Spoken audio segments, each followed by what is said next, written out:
Bem-vindos, meus irmãos, a mais uma aula dessa formação teológica. Esta aula é a aula de número 116 e ela tem como título A Importância da Comunicação no Casamento. Olha, é uma aula muito importante. Vamos falar sobre diálogo, comunicação. E comunicação é uma arte. Então, módulo 10, nós somos o módulo 10 com o título Família no Plano de Deus, Fundamentos e Propósito. E para que você, com sua família, ande dentro do propósito de Deus, a comunicação ela tem que ser bem desenvolvida.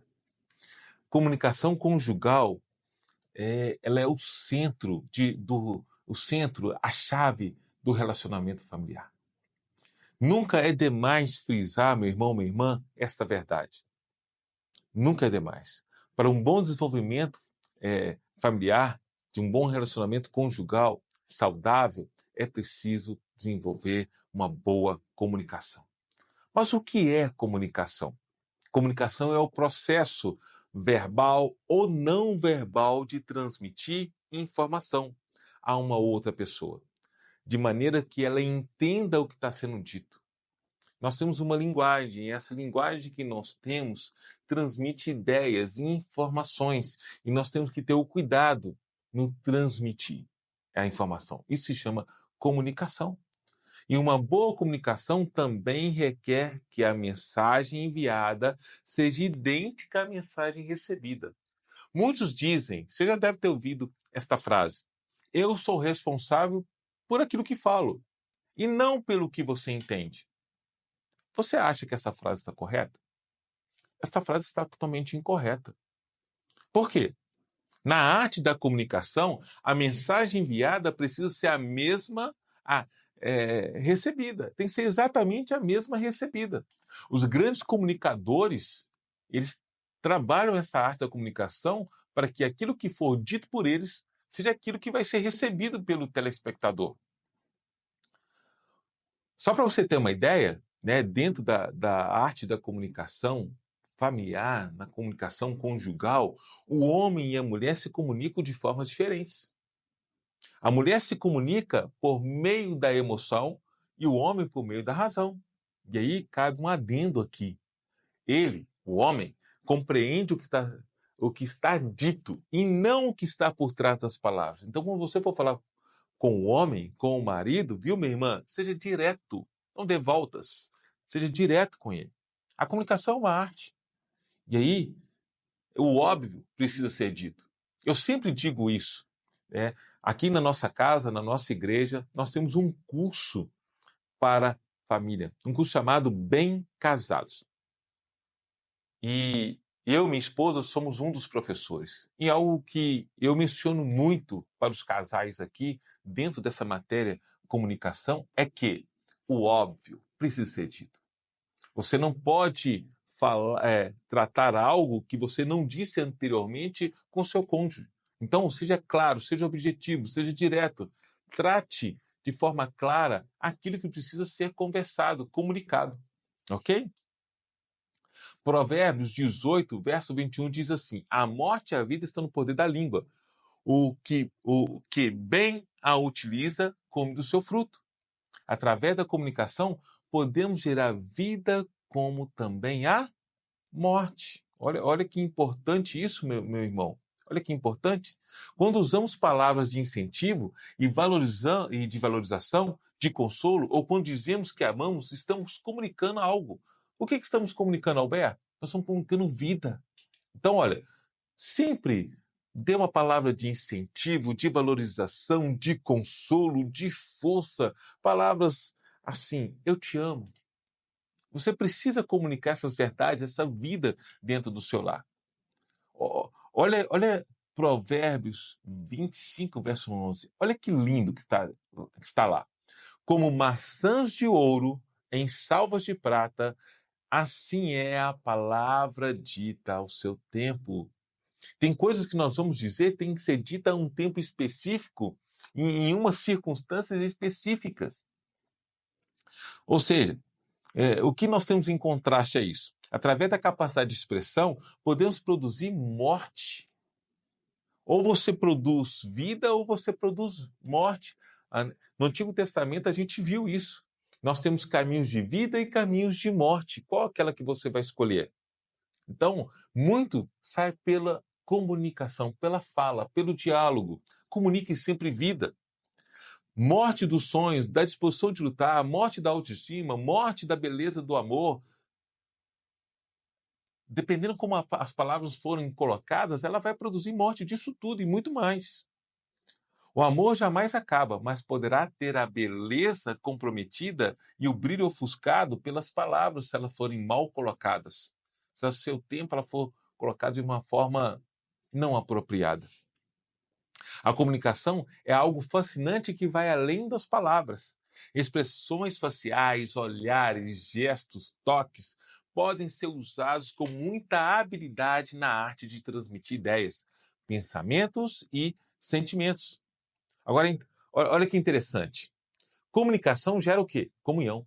Comunhão gera unidade. A essência do bom relacionamento interpessoal é a boa comunicação. Quer ter um bom relacionamento aí com o seu cônjuge? Então exerça a boa comunicação. Vamos ver alguns princípios de uma boa comunicação no lar, na família? Você sabia que muitos divórcios eles acontecem com a morte do diálogo, com a morte da comunicação? Quem disse isso foi o pastor Josué Gonçalves. E é exatamente isso que acontece. Se você for fazer uma pesquisa e for fazer um levantamento, como já existe, você vai perceber que muitos casamentos terminaram com a morte da comunicação. A boa comunicação é o elo que conecta e que leva a vida no relacionamento conjugal. É a área mais estratégica e, por meio dela, se tornou possível solucionar problemas que surgem no dia a dia e conectar emoções de ambos, mostrando o casal que são uma equipe. Tiago 1, verso 9 vai dizer o seguinte: Sabei estas coisas, meus amados irmãos, todo homem, pois, esteja pronto para ouvir, tardio para falar, tardio para irar. Nós somos criados, né? Você já ouviu essa expressão? Nós somos criados com 2 ouvidos e uma boca. Ou seja, é para a gente ouvir mais e falar menos. Talvez porque isso vai nos ensinar algo muito importante, né? A gente precisa dar mais atenção à escuta. Acabei de dizer isso para você. Ouvir com atenção, usando a audição como um verdadeiro instrumento de comunicação, é mais poderoso do que simplesmente falar. Quando ouvimos o outro com interesse, empatia, buscando compreender suas necessidades, nós conectamos de forma mais profunda, alcançando seus sentimentos e gerando verdadeira comunhão. É muito ruim quando alguém está falando e o outro interrompe. Embora exista a ideia popular de que as mulheres falam mais do que os homens, isso não é uma regra. Você já ouviu essa? Se comunicam muito, principalmente quem é da área de vendas, por exemplo, quem é professor, comunicam muito mais do que 12 mil palavras, do que 25 mil palavras. E aí ele vai dizer que quando o homem chega em casa, tem um capítulo que fala de comunicação, esse autor aqui, o pastor Jamie Camp, do livro Sua Família Pode Ser Melhor, ele vai dizer que quando o homem chega em casa, ele já gastou as suas 12, 15 mil palavras na rua, no trabalho, quando chega em casa ele quer ficar em silêncio, vem a esposa que não gastou nem 10% das 25 mil palavras durante o dia e ela vai gastar com o marido. Meu irmão, se for assim, nessa regra, com base nesse pensamento do pastor Jamie Camp, você precisa ouvir e dialogar com a sua esposa. Você precisa buscar lá mais palavras para entrar em diálogo com ela e aprender mais. Bom, mas a comunicação, ela tem um tripé. E esse tripé é estabelecido pela fala, pelo ouvir e por compreender. Fala é deixar claro a ideia, a necessidade do outro. Ouvir está pronto para receber o que o outro está dizendo, seja por meio de uma ideia ou expressão da sua necessidade. Agora, compreender é receber a informação de forma como ela precisa ser entendida e corresponder à expectativa da pessoa que está conversando. A maneira como falamos tem um poder para construir ou destruir. No casamento, isso ainda é mais evidente. A Bíblia nos chama a cultivar uma comunicação que reflita o caráter de Cristo. Olha o que Colossenses vai dizer no capítulo 4, lá no verso 6. O seu falar seja sempre agradável e temperado com sal, para que saibam como responder a cada um. A comunicação no lar deve ser marcada por graça, verdade e edificação. Vou até repetir. A comunicação no lar deve ser marcada por graça, verdade e edificação. Palavras impensadas, ditas no momento de calor, podem ferir profundamente, mas palavras cheias de amor, de graça e sabedoria têm o poder de curar, consolar e unir. Meu irmão, minha irmã, em momentos acalorados, de situações e circunstâncias que devem ser conversadas e resolvidas, se chegar num momento de estresse, precisa parar, respirar fundo e recomeçar a comunicação, para que não vá para um nível muito ruim, ok? Isso é um exercício que nós precisamos fazer.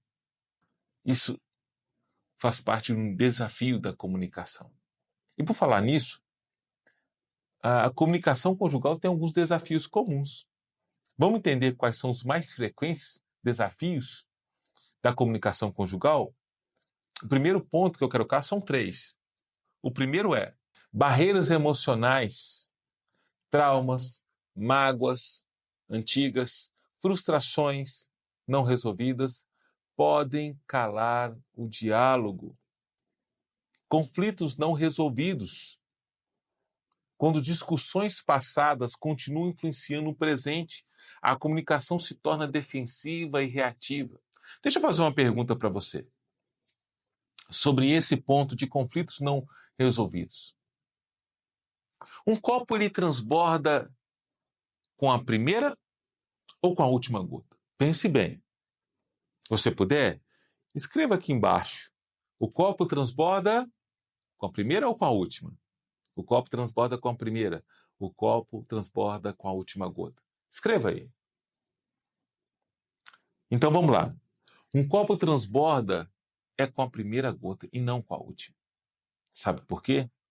Se a gente tratar os problemas, os conflitos como fosse uma gota, então um copo ele vai ser cheio de conflitos se o conflito não for resolvido no primeiro momento que ele aconteceu.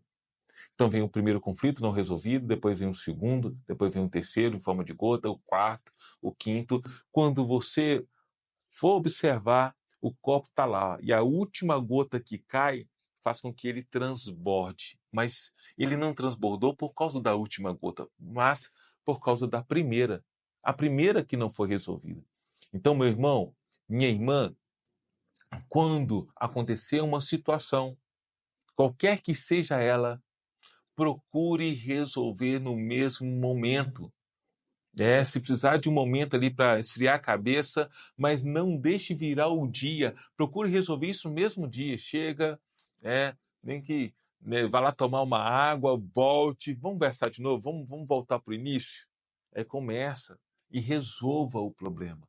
Porque qualquer situação futura, um dos cônjuges pode falar, mas aquilo que você fez lá, você lembra daquilo que você me disse? Você lembra aquele ato que você fez e eu não gostei? Então, procure resolver quando o conflito acontecer, ok? Resolva, para que o copo não transborde, tá bom? Então, quando te perguntar, você já sabe falar. O copo ele transborda, é com a primeira gota. E aí, um outro ponto que eu quero trazer para você é a questão do silêncio. Do silêncio. É uma barreira à comunicação saudável. Ele é uma comunicação não verbal. Esse não é um meio correto de se comunicar. Ficar em silêncio não cria conflito. Ficar em silêncio para não criar conflito não resolve o problema. Quando isso acontecer, promova o diálogo quanto antes. Peça que exponha os seus sentimentos e, se necessário, desfaça mal-entendidos, restabeleça a comunicação entre vocês. Não fique. É muito ruim quando o casal está aí brigados. Então, eles não comunicam ou comunicam de forma monossílaba. Sim, não, talvez. Hã? Sei. Quando um entra na cozinha, o outro está na cozinha e sai. Quando um vai para a sala e o outro já está na sala, sai. Não, não, não, meu irmão. Esse tipo de ambiente não é saudável dentro do lar. Então, se acontecer alguma situação e aí levou o outro a ficar em silêncio, meus irmãos, deixa isso de lado. Deixa o orgulho de lado. Procure o seu cônjuge. Converse. Converse com o seu cônjuge que está lá em silêncio. Chama ele para o diálogo. Amém? Para que isso não promova a morte da comunicação conjugal. Vamos citar algumas ferramentas aqui para uma comunicação eficaz. Ouvir com atenção genuína é o primeiro ponto. Tiago 1,19, que eu já mencionei aqui, diz: sejam prontos para ouvir, tardios para falar e tardios para irar-se. Uma das melhores maneiras de fortalecer a comunicação no casamento é desenvolver a habilidade de ouvir com interesse. Escolha o tempo certo para comunicar. É o segundo ponto. É a segunda ferramenta para uma comunicação eficaz. Não tente resolver problemas ou tratar de assuntos sérios quando um dos dois está envolvido em alguma atividade. Por exemplo, assistindo um telejornal, o jogo da seleção brasileira ou do time do coração. Quando a esposa está encarando, por exemplo, uma pia cheia de louça suja depois de um dia intenso de trabalho. Eu lembro da minha mãe com meu pai. Meu pai, às vezes, está assistindo lá o jogo do seu time do coração, ou principalmente depois dele chegar do trabalho. E aí ele chegava do trabalho, muitas vezes ele ia direto para assistir o telejornal, se atualizar com as notícias. Aquele não era o momento de conversar com ele. Depois que o telejornal finalizasse, acabasse, aí sim, aí você poderia conversar com ele tudo. Ele daria atenção. Eu vi isso dentro da minha casa. Minha mãe entendeu o tempo certo de conversar. E outro ponto que eu quero colocar aqui é: expresse sentimentos com clareza e respeito, sem ataques ou generalizações. Peça perdão com humildade. Não existe casamento saudável sem arrependimento e reconciliação. Por fim, ofereça perdão, mas quando oferecer perdão, seja genuíno, seja sincero, lembrando que o perdão é uma escolha e não é uma emoção. Nós vamos falar sobre perdão numa das próximas aulas. Ok? Tudo bem até aí? Tudo certo? Vamos avançando? Estamos quase chegando no final dessa aula. Agora, numa boa comunicação, a gente precisa ter um momento de oração. A oração como linguagem comum do casal, da família. Antes de ser horizontal, a comunicação no casamento precisa ser vertical, ou seja, casais que oram juntos aprendem a ouvir a Deus e assim escutam melhor. Jesus nos adverte que oremos e vigiemos para que não entremos em tentação. Está lá em Mateus 26, no verso 41. O apóstolo Paulo também nos incentiva a orar sem cessar. Está lá em 1 Tessalonicenses, capítulo 5, no verso 17. A oração, meus irmãos, ela alinha corações, suaviza os ânimos e convida Deus para o centro do relacionamento. Ela se torna uma linguagem comum de fé, humildade e unidade. Somos acostumados e incentivados a orar para pedir bênção, mas não oramos, pelo menos com a mesma frequência, para acabar com as mágoas conjugais, com os conflitos conjugais ou com o desânimo conjugal. Não oramos contra a ferrugem que deixamos entrar no casamento. Nós não oramos contra as circunstâncias, pedindo para Deus mudar as circunstâncias. Nós não oramos a Deus para pedir que Ele mude o nosso coração em relação à nossa vida conjugal. Seja qual for o problema, em qualquer área, em qualquer circunstância, em qualquer momento, nós precisamos orar juntos, o marido, a esposa, né, os pais e os filhos. Precisamos fazer isso a sós, mas também em conjunto. Precisamos ter coragem de orar sobre situações que são complexas, que, por exemplo, a perda do primeiro amor, caso ocorra, fantasias sexuais fora do casamento, né, dificuldade no relacionamento sexual, ciúmes, monotonia, impaciência, orgulho, soberba, mau caráter do cônjuge no qual convive, desejos por adultério, ou aí por diante, são tantos os temas, tantas as situações, que precisamos levar isso ao Senhor para orar, caso isso tenha alguns vislumbres no casamento. Agora, muitos até chegam a contar para o psicoterapeuta. Por que a gente não pode contar para o Senhor, que criou o casamento? Aí, deixa eu trazer uma atividade prática para você. Você pode fazer isso hoje. Você que é casado, que me ouve aqui nessa formação, que me assiste nessa formação. Separe um momento do dia, faça isso hoje, mesmo que breve, e orem juntos. Agradeça, faça pedido com sabedoria, interceda por decisões que a família precisa tomar, né? Interceda para os filhos, pelos parentes, pela igreja. Faça isso como família. Agora, eu quero caminhar para o final dessa aula com o último ponto. Construindo um ambiente saudável. Então, um ambiente saudável é construído com pequenas atitudes. E essas atitudes são diárias. Primeiro ponto aqui, paciência no tom de voz. Mesmo nos momentos tensos, module a sua voz. Palavras de encorajamento, em vez de críticas destrutivas. Você vai estar construindo um ambiente saudável no lar. Tempo de qualidade para conversar e sem pressa, e sem TV, sem celular para atrapalhar. Olhar nos olhos, demonstrar afeto e validar sentimentos. É preciso olhar nos olhos. E, por fim, esteja pronto para dizer 3 pequenas frases que são importantíssimas dentro do contexto familiar. Eu estava errado. Por favor, me perdoe. Eu te amo. Não foi exatamente isso que Paulo falou em Efésios 4, no verso 32? Antes, sede uns para com os outros benignos, compassivos, perdoando-vos uns aos outros, como também Deus, em Cristo, vos perdoou. Então, olha, errou, meu irmão? Diga, eu estava errado. Né? Fez alguma coisa incorreta? Por favor, me perdoe. E diga sempre, eu te amo. Amém? Glória a Deus. Vamos encerrar mais uma aula? Que aula importante essa aula de comunicação. Deixa eu rever com você o que a gente viu. Um resumo dessa aula. Nós vimos que a Bíblia oferece princípios claros sobre uma boa comunicação, uma comunicação saudável no casamento. Os desafios emocionais e espirituais são reais, mas podem ser vencidos com graça e sabedoria, com a presença de Deus na família.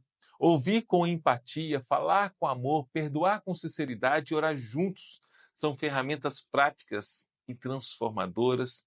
E, por fim, um lar onde se comunica com paciência e verdade torna-se um refúgio de paz, um refúgio de segurança e um refúgio de crescimento espiritual. Que bênção, não é mesmo?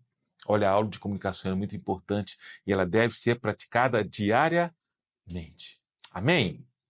Então eu creio, que você está crescendo nessa formação. Se você que entrou nessa aula hoje, você ainda não é um membro apoiador, aqui embaixo na descrição desse vídeo, se você está nos assistindo pelo YouTube, tem um link para que você se torne membro apoiador e no final dessa formação você adquirir o certificado. Então, clique e obtenha mais informações. Meus irmãos, na próxima aula, a aula de 117, número 117, nós vamos estudar como criar um lar fundamentado na palavra de Deus. Então, eu te espero amanhã para mais uma aula. Fica com Deus e até mais.